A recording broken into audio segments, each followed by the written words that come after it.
may mga qualities kasi yung mga Andromedan star seed. So, bigyan kita ng mga nakita ko.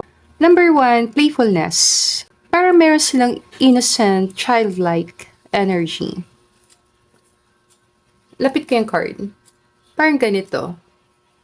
Ayan, may childlike energy. You know? Nagtatago sa ilalim ng palda. Kaya ko doon. Hindi naman mama's boy. Pagtila kita. So, very playful, malakas ang healing energy. Nakapag-isa para sa sarili. Very creative and logical, magkasama. So, mahilig siya mag-explore. Yan, mahilig sa adventure. Mostly empaths, pero may boundaries.